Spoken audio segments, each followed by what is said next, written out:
आप सबको जय मसीह की। हम परमेश्वर का धन्यवाद देते हैं कि आप लोग प्रेयर बैंड ग्रुप में बढ़ चढ़कर अपना भाग ले रहे हैं और इसको ध्यानपूर्वक सुनकर और भी लोगों को इसमें जोड़ते जा रहे हैं। हम प्रार्थना कर रहे हैं आज तमाम उन पास्टर्स के लिए, तमाम उन ऑर्गेनाइजेशंस के लिए जो खुदा के काम को आगे बढ़ाने में अपना 100% अपने जीवन का देते हैं। तो आइए हम प्रार्थना करेंगे आज के दिन को स्मरण करते हुए। इससे पहले कि हम प्रार्थना में जाएं, हम एक गीत गाकर खुदावंद प्रभु यीशु मसीह के नाम की स्तुति महिमा दें।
यीशु तू मेरा है, हम सब तेरे हैं प्रभु।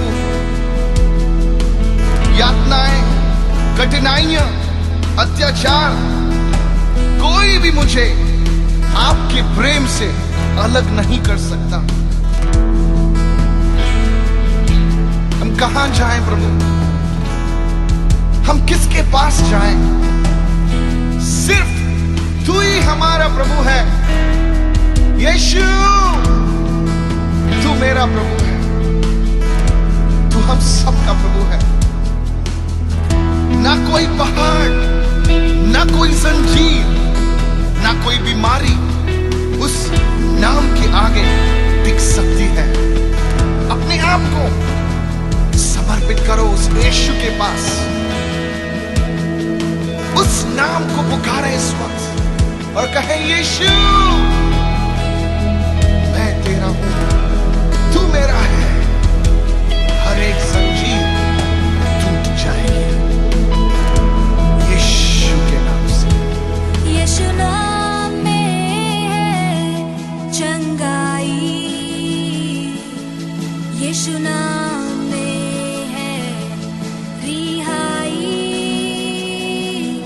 यीशु नाम में है सच्चाई,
मेरा जीवन तेरा खुदा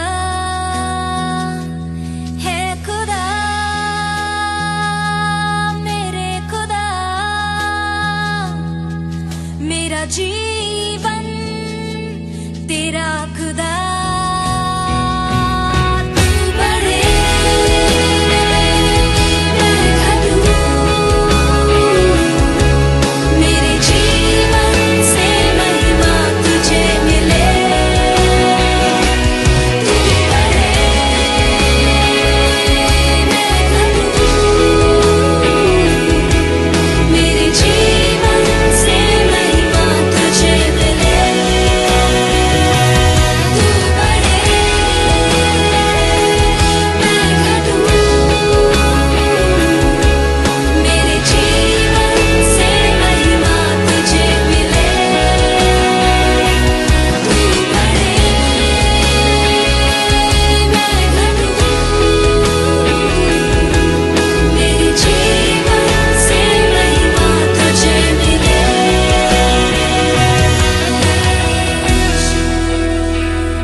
यह समय है वचन से सुनने का। तो आइए हम आज की आराधना में आज के कलाम से परमेश्वर के वचन को हम पढ़ेंगे और हम सुनेंगे कि किस प्रकार से खुदा का कलाम हमारे हृदय से बातचीत करता है और हमें विश्वास में आगे बढ़ने के लिए प्रेरित करता है।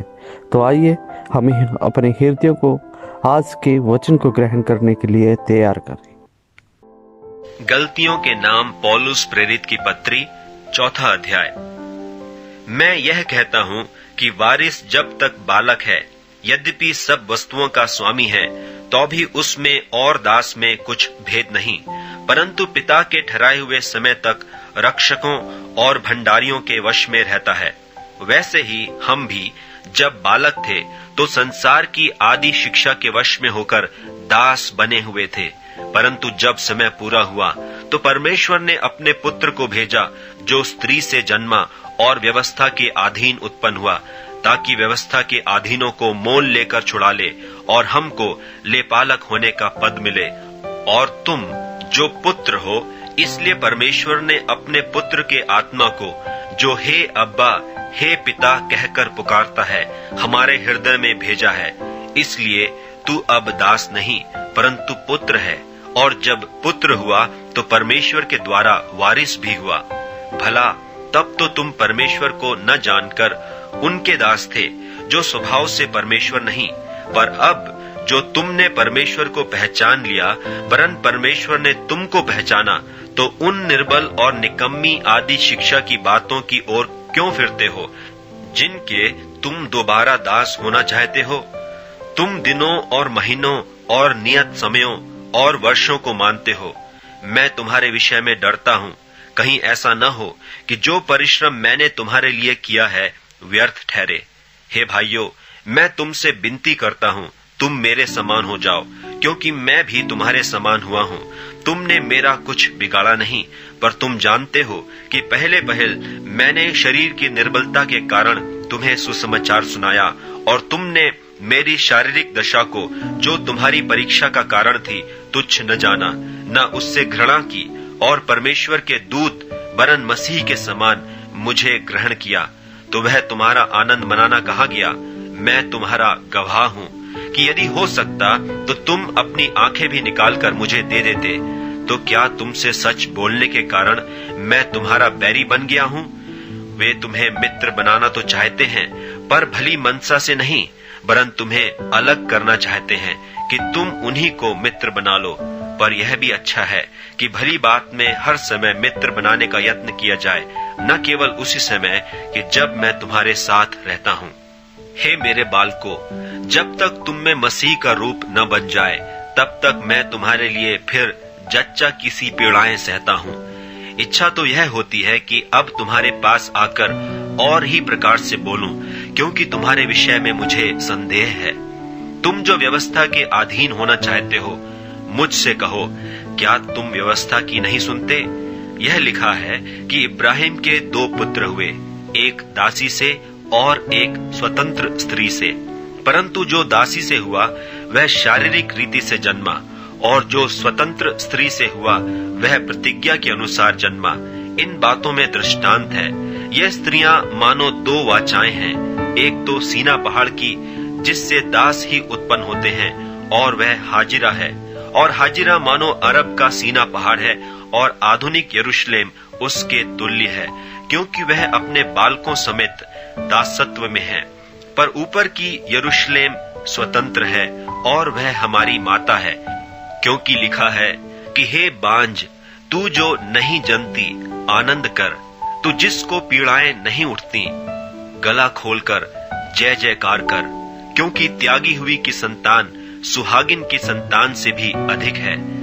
हे भाइयों, हम इसहाक की नाई प्रतिज्ञा की संतान हैं, और जैसा उस समय शरीर के अनुसार जन्मा हुआ आत्मा के अनुसार जन्मे हुए को सताता था, वैसा ही अब भी होता है। परंतु पवित्र शास्त्र क्या कहता है? दासी और उसके पुत्र को निकाल दे, क्योंकि दासी का पुत्र स्वतंत्र स्त्री के पुत्र के साथ उत्तराधिकारी नहीं होगा। इसलिए हे भाइयों, हम दासी के नहीं परंतु स्वतंत्र स्त्री की संतान हैं। अभी समय है प्रार्थना में जाने का। तो इससे पहले कि हम प्रार्थना में जाएं, हम जानेंगे कि आज देश में अलग अलग जगहों पर धर्म की बातों को केंद्र बनाकर लोगों को उनके विश्वास को प्रताड़ित किया जाता है। तो हम आज प्रार्थना कर रहे हैं तमाम अपने अगुओं के लिए, विश्वासियों के लिए, तमाम उन संस्थाओं के लिए जो खुदा के वो काम को आगे बढ़ाने में मदद करती हैं। तो आइए हम सभी बातों को परमेश्वर के हाथों में रखें और प्रार्थना करें। खुदावंद प्रभु यीशु मसीह का धन्यवाद देते हैं हम आज के इस समय के लिए। हम प्रार्थना करते हैं पिता परमेश्वर तमाम अपने पास्टर्स के लिए, अपने विश्वासियों के लिए जो खुदा के काम को आगे बढ़ाने में एक दूसरे की मदद करते हैं। हम प्रार्थना करेंगे तमाम उन संस्थाओं के लिए जो परमेश्वर के वचन को, परमेश्वर के काम को आगे ले जाने में अपना रोल अदा करती हैं। परमेश्वर प्रभु यीशु मसीह अपने स्वर्गदूतों का पहरा अपने लोगों के इर्द गिर्द लगाए, ताकि वो लोग बिना किसी बात के, बिना किसी प्रॉब्लम के अपने आप को सुरक्षित महसूस कर सके और खुदा के काम को आगे बढ़ा सके। हम प्रार्थना करते हैं तमाम उन लोगों के लिए जो परमेश्वर के नाम को तुच्छ जानकर उसको मैनिपुलेट करते हैं। पिता परमेश्वर उन लोगों की आंखों को आप खोलें, ताकि पिता परमेश्वर वो आपके नाम की सच्चाई को जानने पाए। तू हमारा राजा, हमारा पिता, हमारा परमेश्वर है। हमारी प्रार्थनाओं को सुन लेने वाला खुदा तू ही है। हम प्रभु जी तमाम उन परिवारों को स्मरण करते हैं पिता परमेश्वर, जो प्रभु आपके विश्वास में बने हुए हैं। पिता परमेश्वर, चाहे कोई भी प्रॉब्लम, कोई भी हानि पिता परमेश्वर इन लोगों पर आए, प्रभु हम चाहते हैं कि पिता वो लोग प्रभु जी आपके विश्वास में निडर खड़े रहें। प्रभु जी आपका वचन कहता है जो अंत तक धीरज धरे रहेगा वो उद्धार पाएगा। प्रभु जी हम दुनिया की आज की बातों को नहीं प्रभु, लेकिन संसार के उस अंत तक प्रभु जी हम आपके उद्धार को पा सके प्रभु, जो आपने हमारे लिए प्रभु जी आज मुक्त प्रभु स्वर्ग राज्य में प्रभु जी रखा है। खुदावंद हमें इस लायक बना कि ताकि प्रभु जी हम उस मुक्त की ओर चलें। प्रभु जी हम प्रभु संसारिक बातों में नहीं बल्कि आत्मिक बातों में प्रभु तेरी ओर चलते रहे। हम धन्यवाद देते हैं पिता परमेश्वर, आपका आत्मा, आपकी आशीष प्रभु हमारे जीवन में बनी रहे। हम प्रार्थना करते हैं पिता परमेश्वर तमाम उन ऑर्गेनाइजेशंस के लिए प्रभु जी जो सामाजिक कार्यों को करके खुदावंद आपके प्रेम को दिखाती हैं। प्रभु हम प्रार्थना करते हैं पिता परमेश्वर लोग किसी भी प्रकार से प्रभु जी उनके कार्यों को धर्म परिवर्तन का नाम देकर प्रभु जी मैनिपुलेट ना करने पाए, बल्कि प्रभु जी जो लोग प्रभु जी इसके द्वारा प्रभु जी बेनिफिट लेते हैं पिता परमेश्वर, वो लोग सचमुच में प्रभु जी इस लायक हों कि प्रभु जी वो इन आशीषों को प्रभु जी जान सके प्रभु जी, और प्रभु जी तेरे प्रेम को प्रभु अपने जीवन में महसूस कर सके। धन्यवाद देते हैं पिता परमेश्वर, तो हमारा राजा है प्रभु जी, हमारी प्रार्थनाओं को सुन लेने वाला परमेश्वर सिर्फ और सिर्फ तू है प्रभु। और प्रभु जी आपका वचन कहता है यदि तुम मेरे नाम से मेरे पिता से कुछ भी मांगोगे तो वह तुम्हारे लिए हो जाएगा। प्रभु जी इस समय प्रभु हम मांग लेते हैं पिता परमेश्वर आपकी सुरक्षा प्रभु जी, आपके लोगों के लिए प्रभु जी, आपकी संस्थाओं के लिए प्रभु जी, जो आपके कार्य को आगे बढ़ाने में हमारी मदद करती है। धन्यवाद देते हैं, हमारा राजा हमारा परमेश्वर तू ही है। धन्यवाद के साथ हम इस बात को प्रभु जी स्मरण रखते हुए प्रार्थना आपके बेटे प्रभु यीशु मसीह के नाम से मांगते हैं, सुन और कबूल करें, आमीन। धन्यवाद देते हैं आप सभी का कि आपने आज की प्रार्थना में अपना सहयोग दिया। आज की प्रार्थना आप सब लोगों के लिए आशीष भरी रहो। धन्यवाद।